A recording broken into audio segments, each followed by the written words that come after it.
hello and welcome to ThePapare.com. It's that time of year again. It's that week in the lead up to the first leg of the Bradby. And as usual, we have two gentlemen to discuss the upcoming game with us from as way back as 10 years ago. Nicola joins us. Fond memories of the Bradby, and with a few more recent memories, Tarindra Ratpatha joins us representing the Trinity camp as well. We'll start with you. It's been 1 year that you've won the Bradby back after 4 years of losing to Trinity, and I'm sure you want to make that at least 2 in a row to maintain some sort of parity. You think you can do that this year? Yes, thanks for having me, Shanaka. I think it's going to be a good game because from what we see during the last performance, both teams are equal, nicely balanced sides, so it's going to be a very interesting game. Yeah, it definitely will be a very interesting game because two different philosophies of playing almost, Tari. So where do you think the game is going to go this time around? Is it going to be Royals forwards versus Trinity's backs? That has been the scenario for the past, 5 years, where if you take both teams, Royal will always be dominant in the pack, or they'll be going into the Bradby dominant with a dominant pack, and Trinity will always have, the dominant set of backs. So I think that's where it's going to revolve around, where Royal's game plan would obviously be using that, uncounterable maul, and for Trinity to use the loose and the running and out wide. So I think that's where the game is probably going to be based on, and that's probably going to be their game plans. Uncounterable maul, that's an interesting word to describe it. Dhiren, you've been at the back of several of those mauls yourself back in your school days and playing for Havelocks. Is it the weapon of choice for Royal, and they've just done it brilliantly, haven't they? I think so. We've been able to really master that maul during the last couple of years, and I think that should be our strength because if you look at a Royal side, I think our pack is more vibrant, and it's very obvious that we need to make use of that destructive maul that we have. I don't know whether you've been talking to Eric Miller at all, Tari, or whether you know the boys on this team, but what are the tactics they're going to use? Are they going to engage it? Are they going to take it head on? Are they going to move away from it? What do you think they should do? Well, technically speaking, there are only 3 ways you can counter a maul, which is either contesting and outdriving them, or sacking, or completely staying out of the whole thing and force an obstruction. But I think it also depends on the referee as well, on how he manages that. End of the day, these are schoolboys, so even in a situation on maybe in their 5 meters, if a team decides to just leave it, and the referee is not calling in that particular time, it's going to obviously make the players think like, should I or should I not? So that second guessing can lead to the formation of a maul, and then after that, Royal obviously going to take advantage of that. Yeah, it's going to be something that the Trinity defense is really going to have to think long, hard and prepare for. But let's take the recent game, Dhiren. We had the Royal trailing 24-10 against St. Joseph's. They were favourites for that game. Came back and managed to draw the game 27 points all. Do you think that that's going to give them a little bit more confidence going into the game, or would they have liked a win? Well, I think we've lost a bit of momentum going into the Bradby because if you look at the last 2 weeks' performance, we lost to St. Thomas's, and then we had a close match against St. Joseph's. So our performance-wise, we haven't been that great. We've lost a bit of momentum, so we would have definitely wanted to have a win going into the Bradby, but we have to. We need to. Note the fact that they fought back hard in the St. Joseph's match, so that's always a good sign, the fighting spirit. It is a good sign indeed. Fighting spirit a little bit too overflowing for Trinity against St. Thomas's, Tari, because you had your captain sent off twice and he may not be available for this game as well. How do you think that is going to set back Trinity? For me, I take it that the form, the fighting spirit of Trinity in that game, it was kind of nice to see that aggression.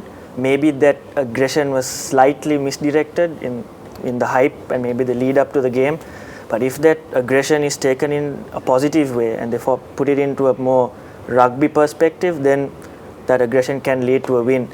But in terms of Rahul not being available for the Bradby, it's a crime, and I think we shouldn't focus too much on it.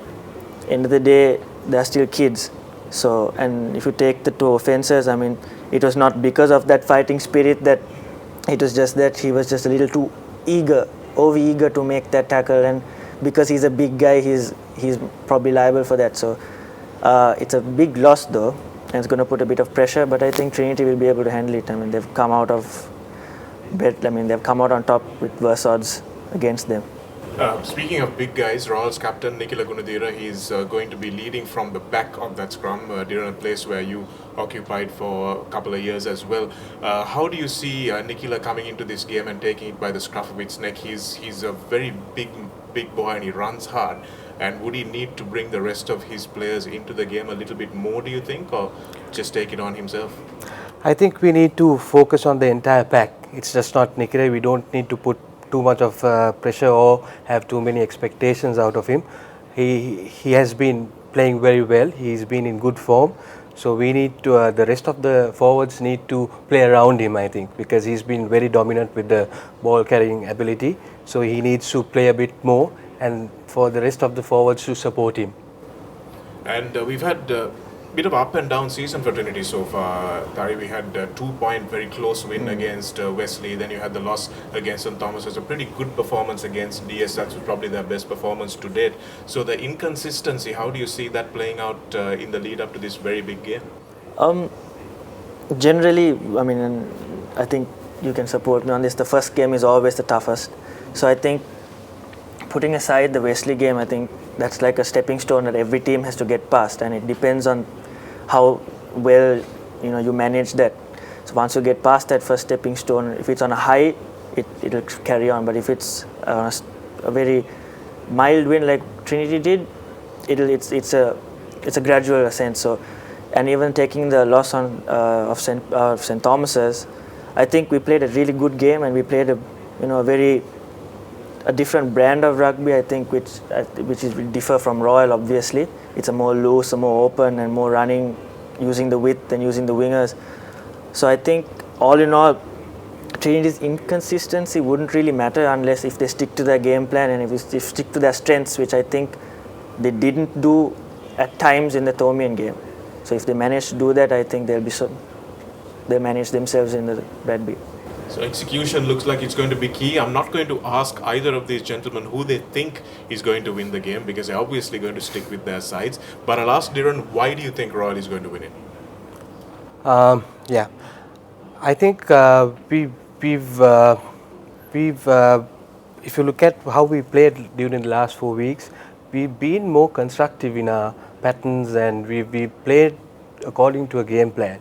So when it comes to a big event like the Bradby Shield, you need to execute plans very well. So we have a better structured game plan, I would say, and if we execute it properly, I think we'll have an edge. Okay, same question from you, Tari. Why do you think Trinity are going to win this game?